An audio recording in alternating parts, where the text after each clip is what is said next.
record once, and we didn't record the whole thing here, but we recorded a lot of it here, and we lived in Seattle for like over a month. Yeah, I really liked it here. Come back, yeah. I know, it's so hard though, because you know, this city is a lot like where I live, which is Vancouver, and so if I were to leave Vancouver, I'd probably go somewhere warmer, no offense.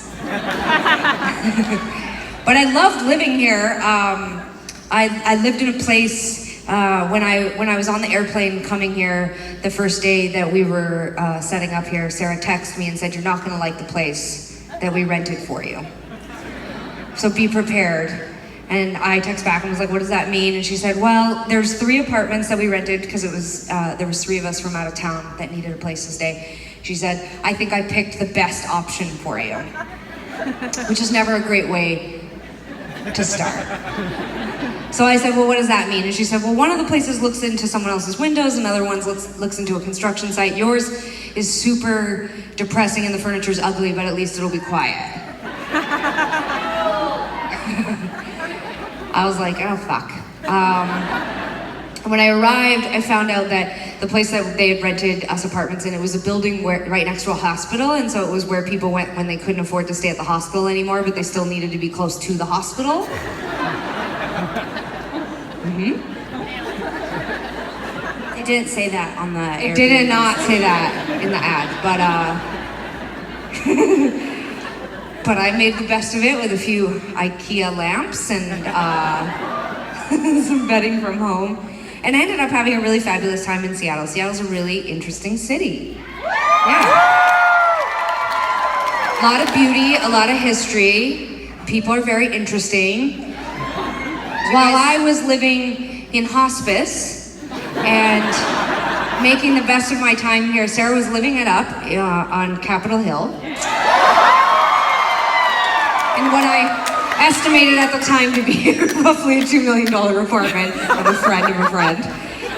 But she would remind me each day that it was really difficult living there because she didn't want to break anything, or, you know, she felt nervous. And I was like, it must be nice. It must be so hard for you to worry about breaking something in the mansion you're staying in. Anyway, but I always have had such fun memories of Seattle ever since, and so I'm so excited to be here. Thank you. This is a beautiful theater. I'm really thrilled to be here.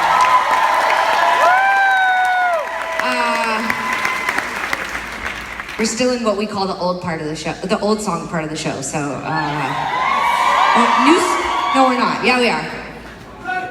No, we're not. Now we're entering the new part of the show. Sorry. Yesterday we were in Portland and I got a contact high and I'm still coming down. So. That's real, right? Because like we say it all the time. Those of us that don't smoke pot, when we're around pot smokers, we're like, well, contact high. That's real, right?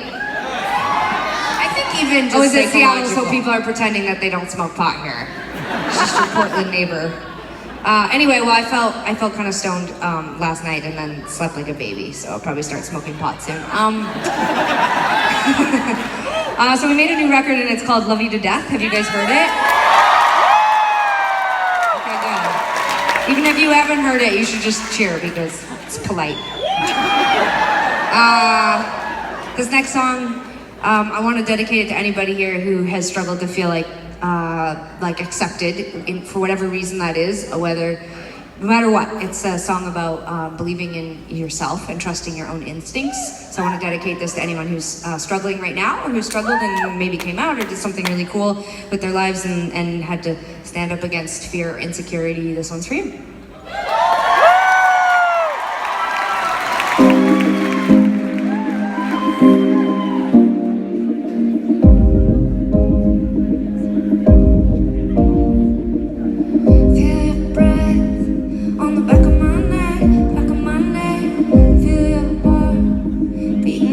Chest, out of your chest.